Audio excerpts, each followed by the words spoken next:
Hello, everyone. Good morning, good afternoon, ladies and gentlemen. Welcome to today's webinar on the elements of just energy transition, which is the part and actually the second episode of our Global Weeks series. So today we are hosting two esteemed guests who is joining us today. Please welcome William Pollen, Director of Invest in Africa, and Dr. Mohamed Alhaj, Founder and Managing Director of Terra Energy. Let's start with delving into our discussion. So I would like to see your insight and opinion on what are the unique challenges and opportunities that Africa faces today in transition into just and sustainable energy system. William, would you like to share some insights on this matter first? Yes, definitely. Nadia, thank you. And hello to everybody on the call, and also to Dr. Mohamed. It's great to be with you. Thank you for the opportunity. I think the challenges are huge and multiple, and yet perhaps slightly more simple than the ones we face in the UK and in much of the West.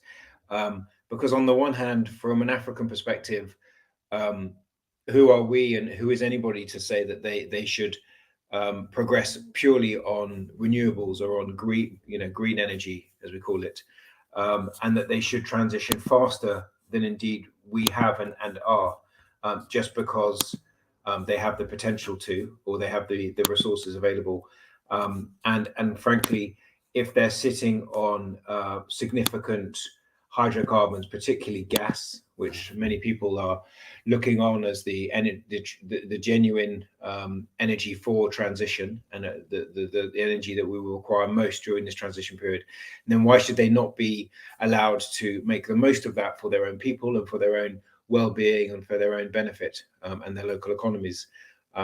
So the challenge is not only the technical ones we have in many other parts of the world about renewables and huge challenges around getting into a grid, and even if you have energy from renewables, how do you actually get it from where it's generated to the people, and the challenges you face with the grid system, and then what can batteries do to help with that? So all of that is a huge issue here in the West and the Northern Hemisphere. So for Africa, it's exactly the same, and at the same time, they have obviously in many African markets the infrastructure is not as sophisticated as it could or should be. So those challenges are multiplied. Those grid and connectivity challenges are multiplied.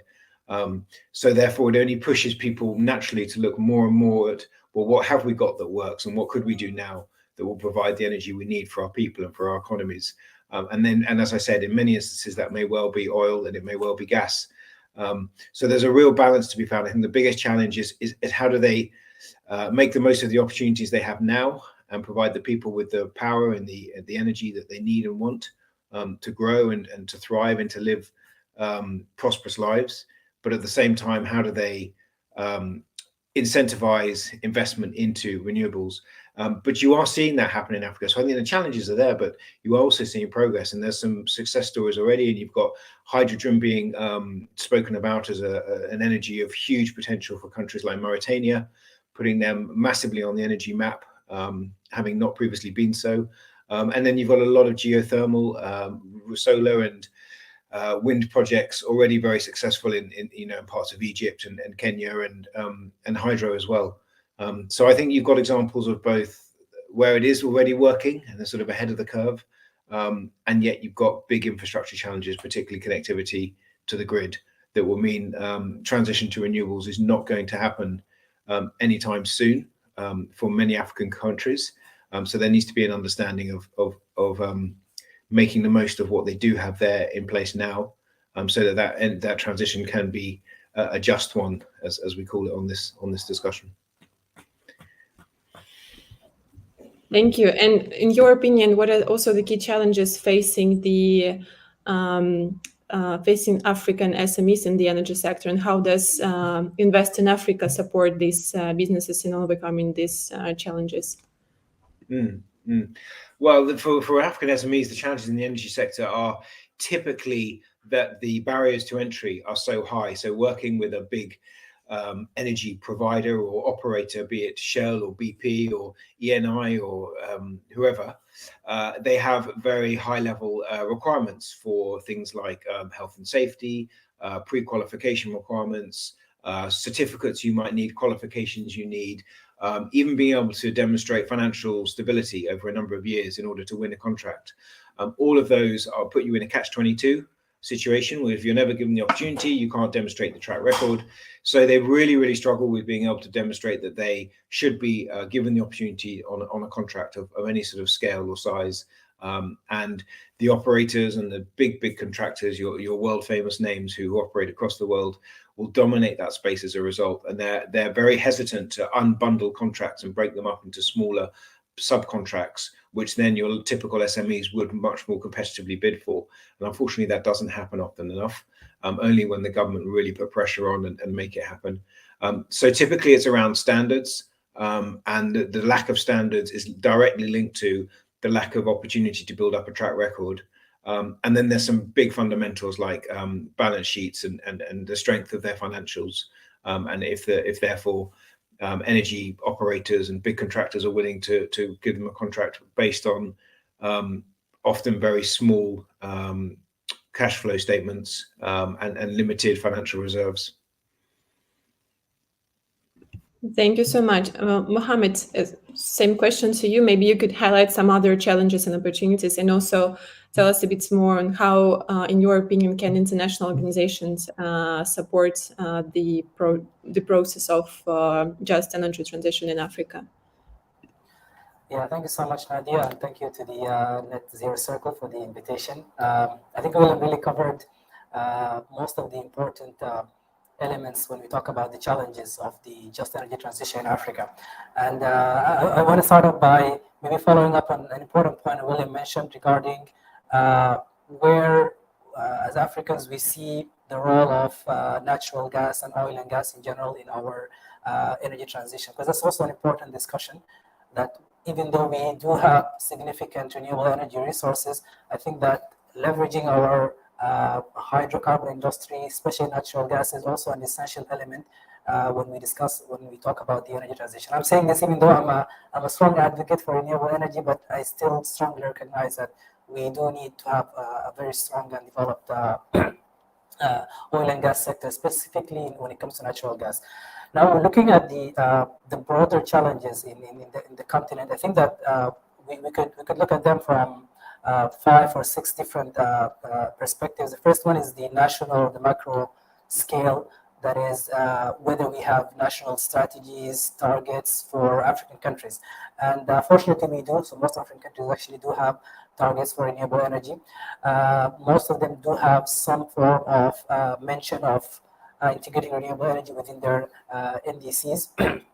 Now, what's missing on this perspective is sometimes the lack of a clear action plan to highlight how exactly we're going to reach that target. And also, we're seeing a lot of countries not having sector-specific targets. For example, what should be the share of renewables at utility scale as compared to distributed generation in other sectors, in heat, transport, and so on. The other side, which I think is probably the biggest challenge, in my opinion, on the African energy transition, is the legal and the regulatory environment not being developed enough to de-risk so much of the risks associated with investments in the electricity sector, specifically from the perspective of the private sector. There is still a lot of missing technical rules, regulations. A lot of work needs to be done when it comes to contracts, when it comes to even the financial credibility of utilities in some African countries, and to what extent they could be a reliable off-taker for a lot of those large-scale renewable energy projects. Another important point as well, which I think is a big barrier, is the issue of limited private sector investments, specifically in the electricity market. We're seeing this, unfortunately, right now. Most of the electricity infrastructure projects in Africa are done by the government. The role of the private sector is still not as much as it should be, and the implementation or the effective utilization of things like public-private partnerships still needs a lot of work in most countries. There's also, of course, the issue of technical readiness of the countries, such as the infrastructure, which is, of course, the grid infrastructure particularly, There's also the challenges when it comes to human capacity, and with this relates a lot as well to the point William mentioned about some of the challenges facing African SMEs. In addition, of course, to access to finance that a lot of especially SMEs do face, that they find a lot of challenges in accessing affordable finance, whether it's local or international. Lastly, and this also I believe is a very important point, on the challenges that we face is we don't have a strong yet African collaborations that could help us solve a lot of our energy problems. And a key example here is the issue of regional power trade or power pools, which are still very underutilized. And if we can really develop them, they could solve a lot of problems in a very short period of time. Coming to the second part of your question, Nadia, about the role of international organizations and philanthropies, I think I could sum it up maybe in two things. The first, what we need is support to mainly the government and the private sector through technical assistance and also through funding to create or to try to create an enabling environment. So, for example, recommendations how we could strengthen our regulatory environment, and also to support the rollout of innovative technologies and innovative business models. Because with technology alone, if you don't have the appropriate business model, it will still be very difficult, I think, for Africa to really achieve that just energy transition. Thank you so much. You mentioned lack of technological advancements as one of the challenges to the just energy transition in Africa. On this note, would you share maybe some successful examples of some technological innovations and business models for scaling up renewable energy in Africa, and how those can be implemented effectively, if you know these examples? Yeah, so even though the installed capacity in Africa so far renewable energy is still very modest as compared to the global average. So I think we're at around 54, 55 gigawatt. It has been some very amazing development, especially in North Africa. So for example, we have in Egypt, the Bimban Solar Park, which is the largest solar complex in the world with nearly 1 gigawatt. And we've seen a lot of amazing technologies there, especially the use of bifacial solar cells, the use of dual access tracking systems, and so on. Morocco as well, also another example of a country that's taking very serious and very progressive steps towards not just investing in solar PV, which is the dominant technology, but also on concentrated solar power and solar tower systems, which are very important, especially if we want to have a renewable system that has a high capacity factor. But looking at other technologies which are not within the utility scale category, but maybe within the distributed generation, there is actually quite a lot of developments we're seeing in a lot of countries of sub-Saharan Africa, especially in terms of mini grids and microgrids. Also, there is a lot of interesting technologies now that are being developed by many companies that can assist developers and communities in operating those mini grids effectively by utilizing things like artificial intelligence, big data, and so on. So, I'm an engineer, but I don't feel that the technology aspect is the biggest challenge as much as the legal and regulatory environment, and also the issue of innovative business models. And maybe when it comes to business models, one model which I think is growing now, and it's potentially going to have very big impact in scaling renewable energy investments, is the servitization model in general, which is offering energy as a service, whether through something like a corporate PPA or through pay-as-you-go system. These systems are growing really rapidly, and we're seeing a lot of companies investing and implementing a lot of small and medium-scale projects through these models, and it's shown quite remarkable success. Yeah. Okay, great, thank you. I think you both mentioned the issue of local content, local communities, because definitely local content is a very important part of the just energy transition and cannot be overseen.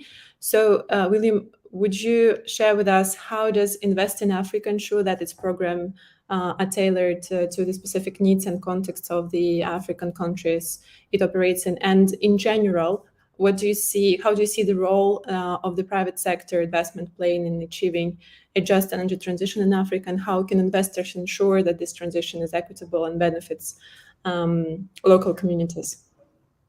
Yeah, sure. Okay. So first of all, Invest in Africa we're a not-for-profit organization. We work across various countries in Africa. There's a few different organizations with similar name, but ours is Invest in Africa. We're an NGO, and we provide support to agriculture, energy, manufacturing projects to ensure that whoever is behind the project, who's ever the owner of the project, can maximize the amount of local suppliers in the delivery of that project, and then also in the future supply chains of running it, whether it's as I said, whether it's an oil and gas project or an agricultural project or a manufacturing site. So our role is all about understanding what the investor needs over the lifetime of the project, or typically the first 3 to 5 years, and then understanding what's available in country at the moment, so doing a sort of baseline survey, and then mapping out programs that will bridge the gaps between what's available now and what they need in a few years' time, and then running those programs with the project owners' funding, and often we get funding from development banks as well, so that there is more local suppliers available that meet the standards needed in the time frame needed. And then we also work with banks to help make sure that the most credible of those local suppliers have access to the finance needed, because that's typically a big hurdle as well. What can be done to ensure that you have more of that is a combination of legislation. So there's sort of stick and carrot. You can have a government-led legislation that says, you must hit certain targets on local content. That can be a double-edged sword. They can backfire, and particularly if drafted not in very close consultation with the private sector, can end up just gathering dust and not really be implementable.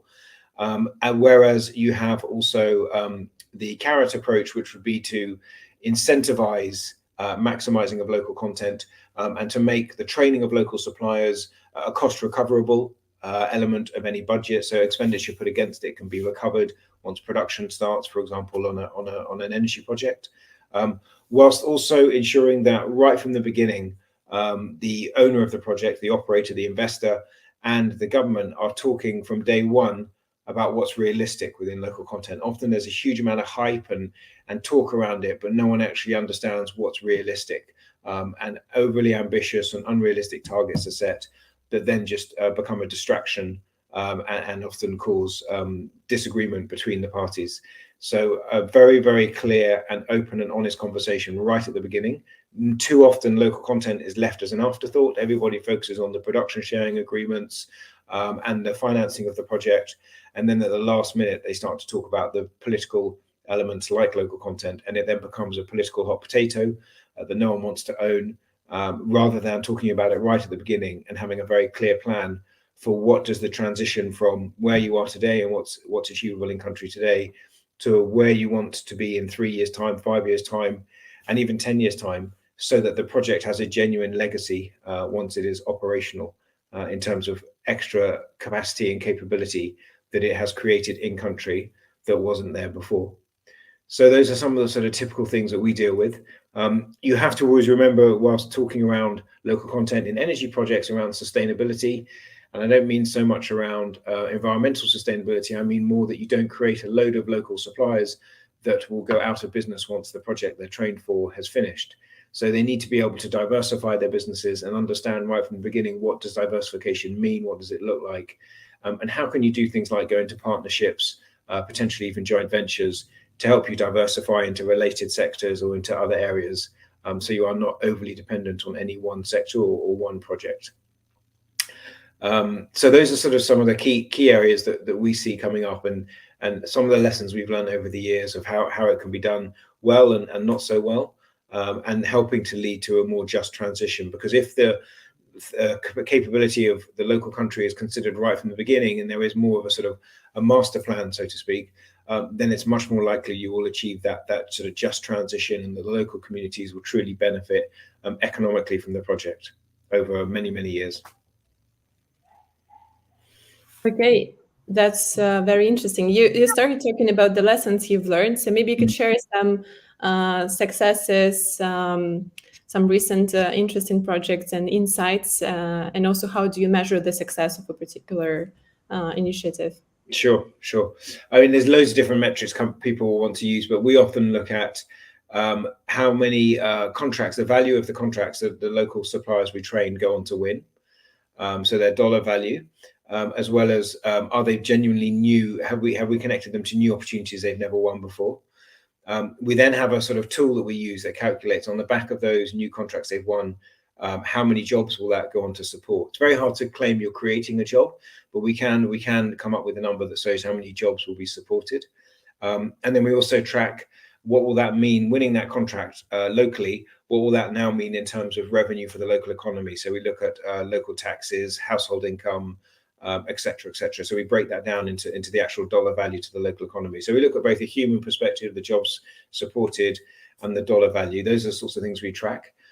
You can also track, quite easily, obviously, the number of people trained, but it's more interesting to look at the output, because anyone can shove 200-300 people in a classroom for a day and go, box ticked, trained 200 people. But what does that mean? What do they go on to do with that training, if indeed it isn't even training? So it's much more interesting. We try to focus on the output of projects when we measure things. And in terms of successes, there's a number we're very proud of. We supported Tullow back in the early days with their project in Ghana, when it was one of the fastest to first oil ever on the continent. Which was a lot of hard work, but it was well worth it. Similarly, we've supported BP and Woodside with their gas project in Senegal that borders Senegal and Mauritania. That will be going into production later this year. And again, that's been a very quick turnaround from discovery to first gas. So that was very proud that we were able to bring many local suppliers into that project. And then over COVID, we won a contract with MasterCard Foundation to support SMEs that would have otherwise probably collapsed due to all the challenges around COVID. And so that was, more personally, that was just very proud that we could step in and provide that support across Ghana, Kenya, and Senegal, and over 8,000 that we worked with, and the vast majority of them are still alive and doing business today. And I don't think that would have been the case without the help from MasterCard and then the training we provided with it. Wow, that sounds super impressive. Congrats on the great job you did. Mohamed, you have worked on several projects actually focused on renewable energy in Sudan in particular. Can you discuss some of the key findings from these projects and the impacts that they have had on local communities? Yeah, absolutely. So earlier this year, actually, Terra Energy, we launched our flagship report, which was looking at utility scale solar in Sudan, where we examined the case of the first large scale solar energy project in the country, which was commissioned back in 2019 in Alhaj city in the Darfur region. It wasn't a big project, it was around 5 megawatt, but at the time it was the largest in the country. And we wanted to understand the whole project life cycle, look at all the challenges that were faced by different stakeholders in this project, whether it's from the government, from the contractor, the consultant, the communities that were impacted by this project, and looking also at what lessons were learned that we could present as important lessons learned for different stakeholders to advise on future projects. And I think this was a very important report, because this was the first large-scale project of its type in the country. It was the first project that was implemented by the government as an EPC contract, funded entirely by the government, and also implemented by mainly local companies, but supported by some international companies in the project design stages. So one of the key things here we noticed in this project is that, and I think the case of Sudan is somewhat similar to a lot of countries of Sub-Saharan Africa that still have an underdeveloped regulatory environment, is that due to lack of good communication early in the project stage between the government and between the main contractor, there's been a lot of delays, unfortunately, in the design review stage of the project.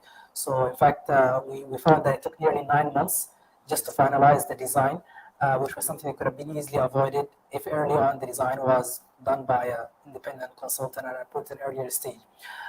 Again, one of the other things that we noted, and I believe this also will is something probably that a lot of African countries which have a fragile economic situation would face, is the issue of the forex, or the foreign currency exchange rate not being stable. And that actually caused some conflict between the contractor and the government in terms of the currency of payments for the contract, whereby they wanted it to be in hard currency, but there was a dispute there. So later on, fortunately, it was resolved. But these kinds of things in countries in which the economic situations are not good, or there's an issue of shortage of hard currency. These are critical things that the off-taker or the project sponsor should consider early on in the project. But on the positive side, and adding to what William mentioned as well, the last question about local content, we noted that this project actually contributed a lot when it comes to local knowledge transfer. So there was an intensive training that was conducted by the main one of the main consultants of the project to the project team, and those same people who were trained on this project, engineers and technicians, later on took the same knowledge and experience to work on another project that is currently under development in its final stages, also a 5 megawatt solar project in another city in the Darfur region.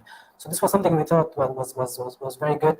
Another element as well when it comes to local content is also that the project used or relied on technicians and labor from the same region, from the same city where the project was implemented, providing, I believe, almost like 50 temporary jobs during the construction stage. So this is some positive feedbacks from this project. I think it's very important that in similar projects in other countries, that private sector and companies try to document these experiences very well and share the lessons learned, so that future projects will avoid those mistakes and will be developed in a much more streamlined manner. Thank you so much. Then the last question for both of you. First of all, how do you see the future of the African energy system? And what, in your opinion, what are the key elements of the just energy transition in Africa, and the most essential steps that should be implemented today to accelerate this transition? Let's start with William and then Mohamed. Sure. Okay. Well, I think, as ever with any discussion about Africa, that it's such a diverse continent. You know, it's 54 countries, not one place. So you're going to get such different progress on the just transition journey across the continent. And you can speak already to some big successes and countries that are well ahead of where we are in the Northern Hemisphere and in the Western world, and others that have got obviously massive bigger problems to worry about, frankly, in terms of conflict and poverty and health and education. There's such a scale. I think my hope would be, and it links into the second part of your question around what's the most important things, is that governments, regulators, legislators take the time to set a framework of what they want to achieve, and get a plan designed with the private sector consulted, of what their interpretation of just transition looks like. Is it a 10-year journey? Is it a 30-year journey? Is it a 50-year journey? Does it involve using domestic resources first? Maybe they have oil and gas already, and then what are their where are they naturally have an advantage in renewables? Are they very naturally very strong in geothermal or hydro or solar, etc.? And what is their offering to the private sector in terms of incentives to attract investment, and over what time frame, rather than sort of muddling your way through and sort of hoping it happens, and a little bit here and a project here and a project there, and something for politicians to shiny to point at and a ribbon to cut, and then we all go back to sort of the way things were, and then another project here and there. So having a plan basically is what I'm saying, and sticking to it. It's idealistic sounding and it's simplistic, but if it can be something that is cross-party, so that it doesn't get binned if the government that drafted it loses an election, and if it has the support of people like World Bank, African Development Bank, and they are willing to put funding into it, if there is cross-party buy-in, then I think that gives the private sector the confidence that, okay, the plan may not be perfect, or it may be taking longer than we might want to see, but at least there is a plan. It has cross-party support, and there is some seed funding, some initial funding from a credible DFI on the table. Then that will attract bigger private sector investors from around the world, rather than each of them having to go in and try to understand from the government, what are your priorities around just transition? How is it going to work? Should we invest, yes or no? So if they have some sort of a roadmap, then it helps start a conversation at least. Great. Mohamed, do you want to share your insights on that? Yeah, so I'm very optimistic, really. I think that in the last couple of years, there's been a lot of great developments happening in Africa as a whole that lead to us being optimistic. Whether it's we're seeing more sophisticated projects, we're seeing also the number of people without electricity access reducing. We're seeing as well more investments. We're also seeing some great initiatives that are being launched that will support this transition. Just a few weeks ago, for example, we've seen the African Carbon Markets Initiative that was announced by SE4. So that I think all cause for optimism. But going forward, I believe that in order to have this just energy transition in Africa, we need to look at a couple of things. The first one, of course, being having comprehensive policy frameworks that will support having an enabling regulatory environment. This is really, really important. Another aspect is to carefully, and maybe this is relating to what William mentioned about talking with each other, talking with the stakeholders, especially with the private sector. Last month, I was in Addis Ababa with the UNECA attending a high-level forum on the public-private partnerships and electricity infrastructure investment specifically. And there was a lot of discussion there between different representatives from the private sector, from government, from regulators, about what challenges do each countries face in terms of regulatory environment and what we can learn from each other. So I think having forums where we discuss with each other, we talk to each other, we look at what common challenges we face and how we could solve them together within, not maybe necessarily within a continental level, because the continent is very big, but at least within regions in that continent, East Africa, West Africa, Southern Africa, and so on. Another important aspect as well in order to have this transition is to look at the generation who's going to be most affected by an unjust transition, that is youth. So if you're looking at a transition that could span 10 to 15 years, it's important that you look at youth right now who are going to be most affected by an unjust transition and most affected by climate change, and invest in building the capacities of youth and also engaging them more in policy making. We also need to, I think when we also look at the energy transition or just energy transition, we need to look at it from the climate lens as well. So not just looking at it from the perspective of energy access or electricity projects or socioeconomic impacts, but also in terms of how this impacts our climate resiliency. Because even though we, as a continent, we may have very little contribution to global emissions, but we are the most impacted by climate change. And if we could build a model where we develop a system that is sustainable but also resilient, I think this will be much more beneficial for the continent. And lastly, as well, it's important to look at within the context of energy transition, not just looking at electricity, but looking at all end-use sectors that have also a lot of contribution to emissions, like transport, like cooking, and so on. So having that holistic view is very, very important in order for us to achieve this just transition.